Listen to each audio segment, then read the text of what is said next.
Estás escuchando Radio Trinchera, porque la verdad está en el barro.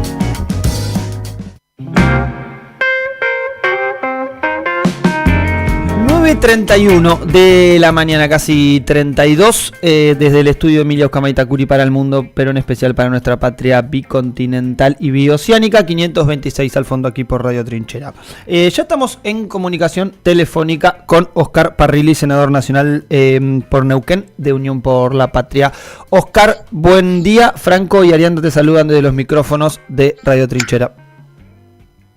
Buenos días, Franco, y buenos días, Ariane, y buenos días a toda la audiencia de Radio Trinchera. Muchas gracias por estos minutos, Oscar. Para arrancar, y algo que venimos analizando, que hemos hablado también tanto con otros diputados, sobre todo en este caso, alrededor de algunos funcionamientos que en estos 5 meses de gobierno vemos que son atípicos para el funcionamiento de la Cámara. Usted ha sido senador, ha ocupado también, es senador y ha ocupado también otros cargos.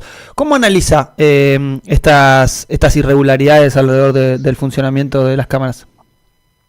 Bueno, mira, en primer lugar, claramente la vocación de este gobierno es un desprecio total y absoluto por el sistema parlamentario y por la democracia argentina, porque solamente cuando vos ves que hicieron un DNU de 300 y pico de artículos, un proyecto de ley de 600 y pico, que después tienen que modificar, ahora mandan dos proyectos de ley de 200 artículos cada uno, donde tratan temas de privatización de empresas públicas, reforma laboral, ley de procedimiento administrativo, renegociación de contratos de obra pública, ley de hidrocarburos, blanqueo, reforma impositiva, moratoria, y quieren tratarlo en 2 semanas, en 3 semanas. Claramente están diciendo, senadores, diputados, levanten la mano, cállense la boca, que nosotros definimos todo. Esto, más que una escribanía, me hace acordar a la CAL, ¿no?, que era la Cámara de Asesoramiento Legislativo que tenía la dictadura militar y que no cumplía solamente una función casi figurativa, ¿no? Porque cada uno de estos temas merecería un proyecto de ley en especial y un debate, una discusión amplia, y donde nosotros estamos de acuerdo que hay muchos temas que hay que discutir en la Argentina, sin duda. El rol de las empresas públicas, hay que discutir una moratoria, hay que discutir un blanqueo, hay que discutir una reforma impositiva, hay que discutir qué hacemos con el Fondo Monetario Internacional, qué hacemos con la deuda.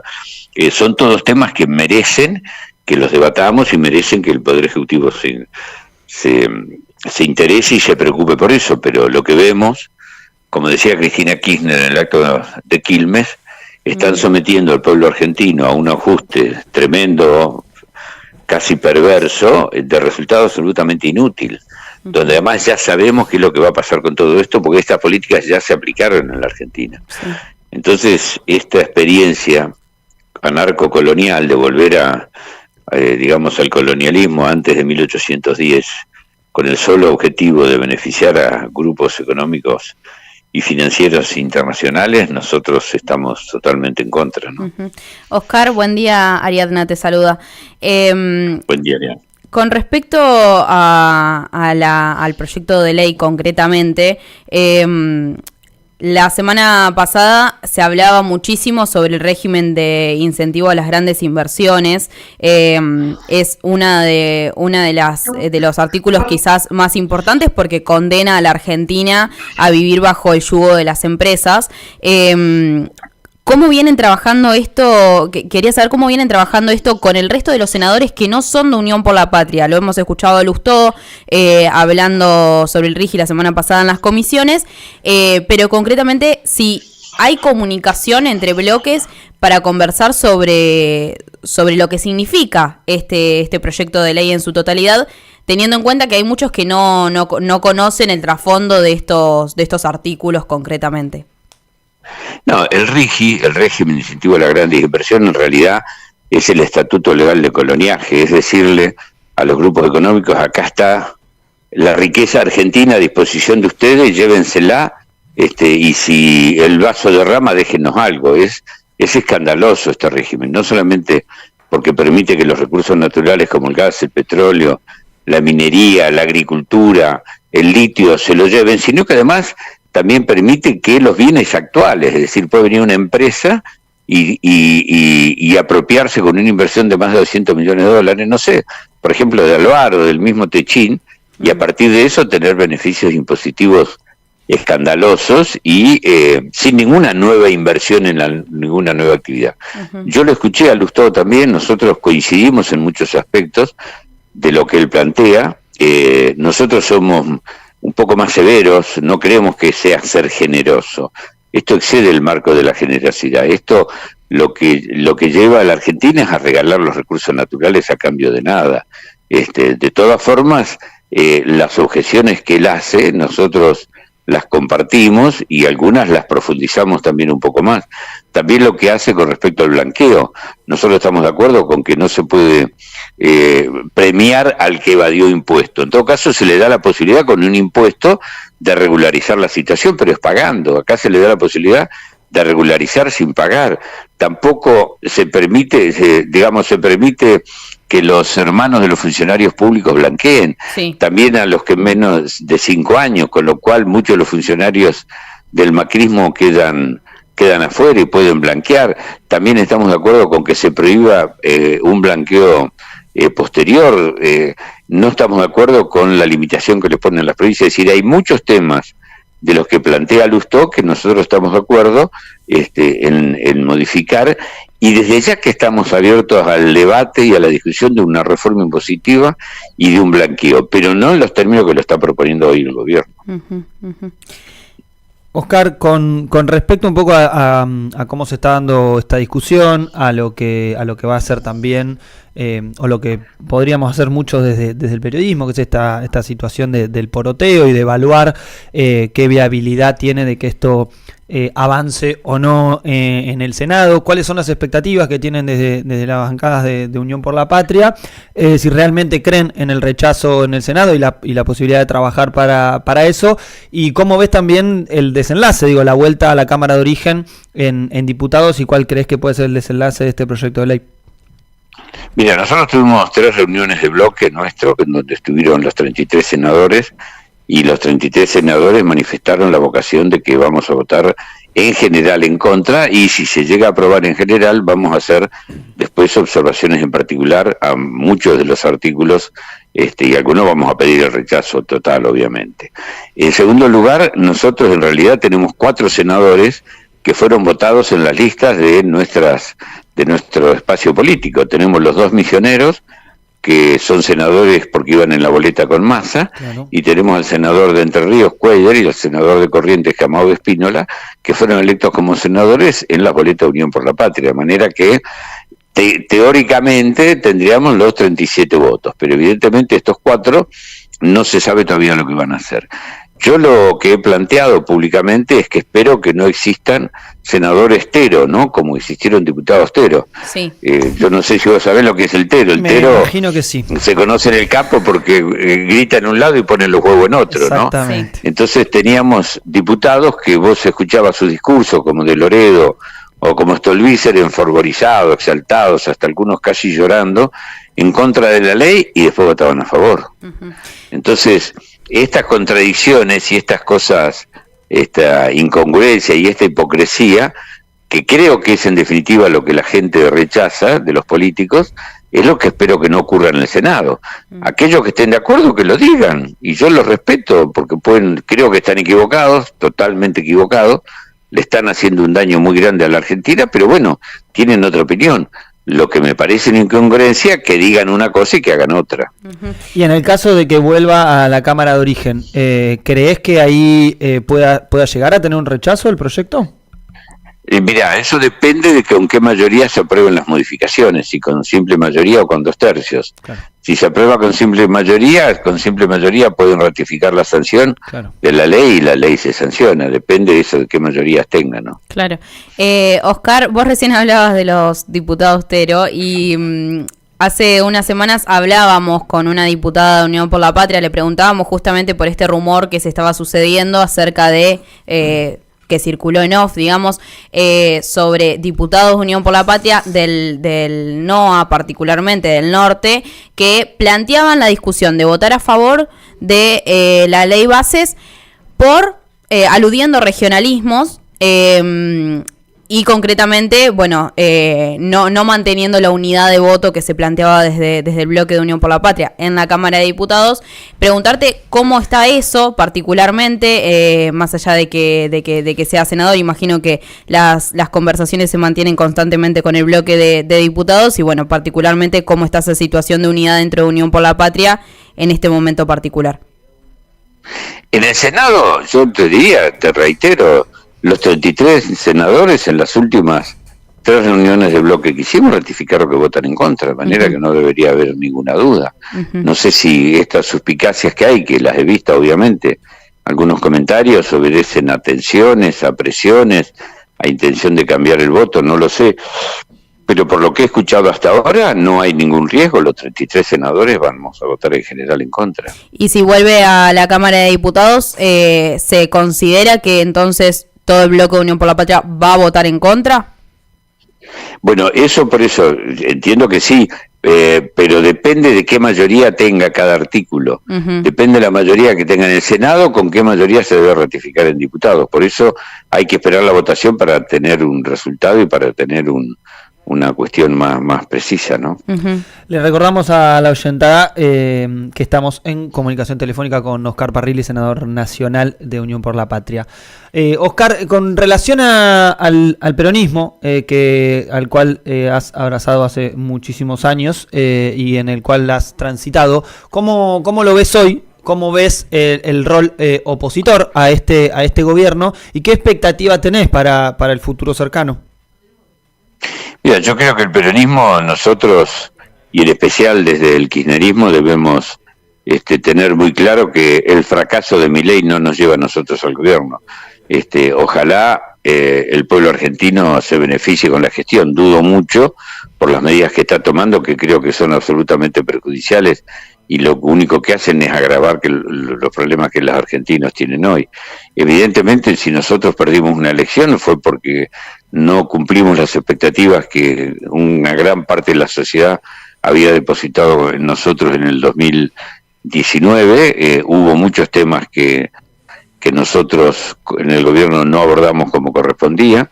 Yo creo que el acuerdo con el Fondo Monetario Internacional fue un clic en nuestro gobierno y significó de alguna manera el inicio de la derrota electoral del 2023. Yo personalmente no voté el acuerdo con el fondo, creo que son de los temas pendientes que tiene la Argentina. Como dijo Cristina en el documento de febrero, estamos en la tercera crisis de deuda en desarrollo. El problema más serio que tiene hoy la Argentina es la deuda externa, el acuerdo con el Fondo Monetario Internacional, con los acreedores privados. Si no encaramos este tema y no renegociamos un acuerdo con el fondo, no tiene la Argentina salida, y lo único que va a hacer agravar esta situación. Debemos replantearlos nosotros como espacio político el rol del Estado, no solamente un Estado presente, tenemos que tener un Estado eficiente, tenemos que también plantearnos nosotros el tema de la salud, de la educación. Yo creo que si nuestro espacio político es capaz de sentirse orgulloso y reivindicar las políticas que se hicieron del 2003 al 2015 y a eso agregarle las necesidades que el pueblo tiene y en especial la juventud, en el 2027 podemos volver al gobierno del 2027, pero no es repitiendo cosas del pasado que vamos a volver. En ese sentido creo que la sociedad vota para adelante y no vota para atrás. Tal cual. Oscar, ¿te ha tocado también ocupar lugares de mucha importancia política, no solamente en este caso como en un cargo legislativo, sino también en distintos lugares del Ejecutivo y particularmente en uno que nos interesa para pensar incluso hacia afuera de la Argentina, porque te tocó ser parte de la Agencia Federal de Inteligencia, en un momento también complejo y en un momento y recién nombrabas, ¿no?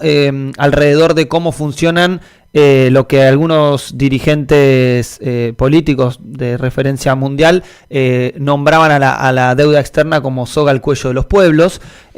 ¿Cómo funcionan esos poderes en clave a la relación asimétrica que tienen no solamente con las fuerzas que conducen a veces los estados, sino incluso también con la potencia con la cual pueden imponerse? Mira, yo tuve la responsabilidad de llevar adelante una profunda transformación en los organismos de inteligencia de la Argentina, que lamentablemente después tiró por la borda la gestión de Macri y transformó la agencia de inteligencia que se dedicara a hacer inteligencia sobre los riesgos efectivos que tiene el Estado argentino, el pueblo argentino, y transformó la agencia de inteligencia en servicio de espionaje político interno, del cual fuimos víctimas nosotros, y donde incluso además fue víctima también parte de su gobierno y de su misma familia. Y no solamente eso, sino que además usó la agencia de inteligencia para perseguir políticamente a dirigentes opositores políticos, empresariales, sindicales. Lamentablemente todo eso lo vimos.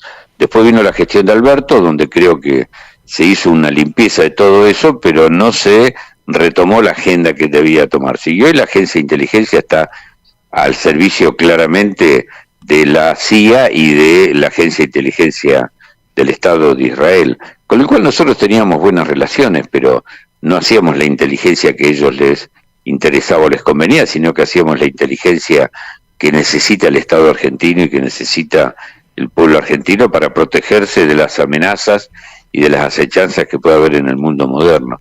En este sentido, lo que yo puedo mencionarte de lo que está ocurriendo hoy, aparentemente no están haciendo inteligencia o espionaje político interno. Pero cuando vos también mencionabas la situación internacional, ustedes saben la persecución mediática, judicial, difamatoria que han hecho contra Cristina Kirchner, contra su familia, contra su hija, su hijo. Han llegado a límites donde a nivel internacional la han llegado a acusar de ser terrorista internacional y estar relacionada con el régimen de Irán y demás. Y estos fueron los fondos buitres. Vos no te olvides que durante nuestra gestión, las Naciones Unidas, en septiembre del 2015, dictó una resolución donde determinaba cómo debía ser la reestructuración de los estados cuando los estados entraban en default, y estableció que si el 70% de los acreedores de un país que había entrado en default aceptaba una propuesta de pago, esta propuesta de pago era obligatoria para todos los acreedores privados. Claro. Esto claramente fue un mensaje a los fondos buitres. Vos recordarás que acá nosotros acordamos con el 92% y hubo un 8% de Paul Singer y demás que no acordó y que después Macri le pagó 3 veces más, 4 veces más de lo que realmente correspondía. Ese hecho internacional que la Argentina logró, que por amplia mayoría de las Naciones Unidas sacaran esa resolución, fue lo que motivó a que los fondos buitres persiguieran a Cristina de la manera que le persiguieran. Son estos famosos fondos de inversión de BlackRock, Templeton, todos, que son los que manejan la economía del mundo y que son los que manejan muchos intereses de los medios de comunicación, de los grandes grupos económicos, y no le perdonan precisamente a Cristina haber hecho esto. Bueno, este es el motivo por el cual hay que tener dirigentes que estén dispuestos a enfrentarse con estos grupos y a tomar las decisiones que correspondan, y saber que cuando uno toma decisiones afecta intereses, pero estar dispuesto a que el único interés que tiene que defender es el interés de las grandes mayorías populares. Tal cual.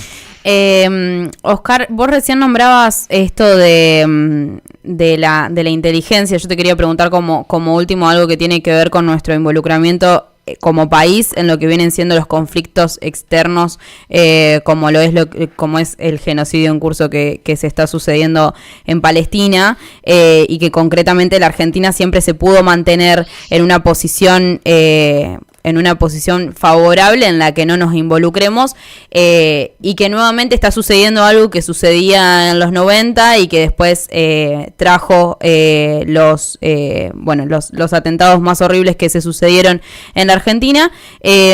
¿Cómo ves esto? Si crees que efectivamente se está repitiendo la historia que se sucedió durante el menemismo, y qué nos puede traer en tu lectura.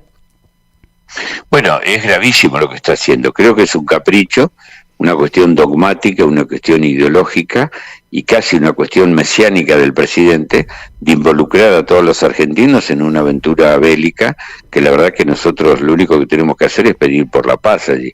La Argentina ha tenido un rol histórico. Vos recordarás que Perón fue el primer presidente de América Latina que reconoció el Estado de Israel. Nosotros fuimos grandes propulsores de la paz y de la dos estados en el Medio Oriente entre Palestina y Israel, y apoyamos fervientemente los acuerdos de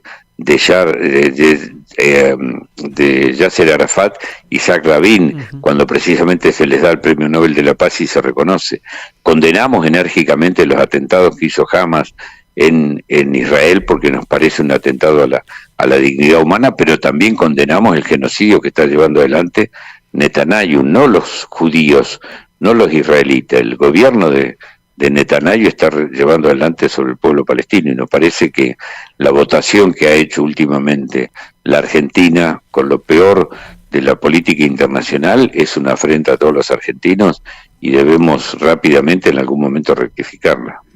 Oscar, muchísimas gracias por estos minutos que compartiste con nosotros aquí en 526 al fondo por Radio Trinchera. Te mandamos un fuerte abrazo, que tengas gran jornada y seguramente estaremos hablando en otra oportunidad. No, muchas gracias, buenos días y un saludo a toda la audiencia. Muchas gracias. Gracias. Pasaba Oscar Parrilli, senador nacional por la provincia de Neuquén, de Unión por la Patria, hablando un poco de todo.